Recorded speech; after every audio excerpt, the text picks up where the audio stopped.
की कथा हर दिन कुछ नया सिखा कर जाती है, हर दिन हर दिन। प्रथम दिन हमने सीखा कि दान की महत्वता क्या है। दूसरे दिन हमने सीखा कि गुरु की महत्वता क्या है। और आज तीसरा दिन है जिसमें हम सीख रहे हैं कि जीने की महत्वता क्या है, जीने की महत्वता क्या है।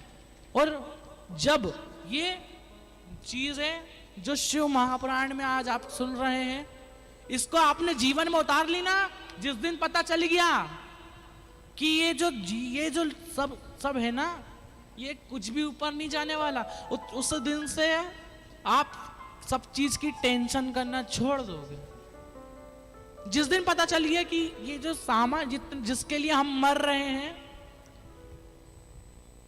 काम कर करके मरे जा रहे हैं, ये सब कभी काम नहीं आएगा। काम आएगा तो वो महादेव का नाम, वो जो धन कमाया ना, उसमें से 5% लगाया पुण्य में, वो आखिरी में ऊपर काम आएगा। और ये करेंसी होती है। ओ बुआ जी हो, अगर कोई बाहर विदेश जाता है ना, तो इस इंडिया की करेंसी चेंज होकर विदेश की करेंसी में बदलती है। वैसे ही ये जो कर्म है ना, ये जो पैसा आप कमा रहे हो, ये अभी इंडियन करेंसी है। इस कर्म को जब आप सत्कर्म में लगा रहे हो, इस धन को जब आप पुण्य में लगा रहे हो, तो ये तुम करेंसी बदल रहे हो जो ऊपर जाकर तुम्हारे काम आने वाली है। ऊपर जाकर काम आएगी, यहां पर चलेगी, लेकिन ऊपर जाकर ज्यादा काम आएगी। और जीवन, जो जीवन है, इसमें तुम सब करो, पूरे जिंदगी के मजे लो, सारी होटल का खाना खाओ, सारी होटल में रहो, दुनिया की वस्तुएं पहनो, गले में सोने की चेन, कानों में सोने के कुंडल पहनो। जितने जीवन के सुख है सब लो, लेकिन वो सुख में कभी तुम भगवान का नाम जाप करना, भगवान का नाम स्मरण करना मत भूलना। सब करो, क्योंकि जीवन एक बार मिलता है। 83,99,999 योनियां काटने के बाद मिलती है मनुष्य की योनि। कितनी योनि? 83,99,999 आखिरी योनि है मनुष्य की। इतनी योनियां काट कर तुम यहां पर आए हो, तो इसमें भी मजा नहीं लोगे तो कब लोगे? आज घर पर जाओ तो बहू से बोल लेना है, मेरी बुआ जी हो, बड़ी बुआ जी हो, कि जाओ मेरे लिए रोटी बना कर लाओ, घी चुपड़ के लाना है, आलू की सब्जी, भिंडी की सब्जी, रबड़ी, श्रीखंड, सब मंगवा के खाना। और बोलना, कोई पूछे ना कि खा क्यों रही है, बोलना तेरे बाप का खा रही हूं क्या है। अब तू काय को पूछ रहा, तेरे बाप का खा रही हूं क्या, मैं अपना खा रही हूं, तू तो बना।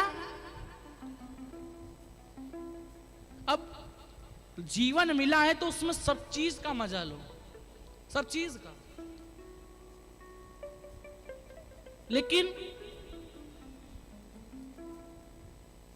आपका जीवन में सब चीज का मजा लो, लेकिन भगवान के नाम स्मरण को, भगवान के नाम जाप को, भगवान के भजन को कभी मत भूलना। क्योंकि अगर हम, जिसने इतना कुछ दिया, जिसने ये सुख दिया, हम उसको ही भूल जाएंगे, तो फिर वो तुम्हें नहीं भूलेगा क्या? तुम्हें भी वो भूल जाएगा अगर तुम उसको भूल गए तो। ऐसे याद रहेगा कि एक कालू सिंह था, वो मेरा बहुत पहले भजन किया करता था, लेकिन अब उसने भजन करना ही बंद कर दिया। जिसकी वजह से आपको सब मिल रहा है, जिसकी वजह से आपको वैभव मिल रहा है, उसको कभी मत भूलना। और ये मनुष्य के हाथ में नहीं है, कि आपको इतना पैसा देना, ये मनुष्य के हाथ में नहीं है आपको सुख देना। ये किसी मनुष्य के हाथ में नहीं है आपको सोना चांदी हीरा पन्ना देना। ये जिसके हाथ में है वो है मेरा देव अधिदेव महादेव।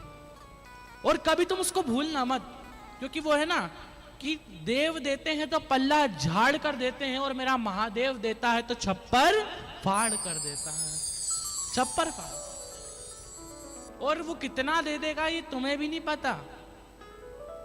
अब बहुत लोग पूछते हैं कि भैया ये आपके साथ पंडित जी और भैया बजाने वाले आते हैं, तो ये तो रोज शिव महापुराण सुनते हैं, इनको क्या पुण्य मिलता है? नहीं, बहुत लोग पूछते हैं कि ये तो रोज शिव महापुराण सुन रहे हैं, इनको क्या पुण्य मिला? तो मेरी बुआ जी हो, तुम ये भी तो सोचो कि वो रोज शिव महापुराण सुन रहे हैं और उनको रोज शिव महापुराण सुनने का मौका तो मिला। एक के बाद एक शिव महापुराण सुनने का मौका तो मिल रहा है। इससे बड़ा और क्या पुण्य है? और अगर आप किसी के प्रति प्रेम रखते हैं, अगर आप किसी के प्रति किसी के दुख में उसके काम आते हैं, तो वो आपके काम एक ना एक दिन जरूर आएगा। वो है ना, जैसी करनी वैसी भरनी, जैसी करनी वैसी। अब जैसी करोगे वैसा भरोगे हैं।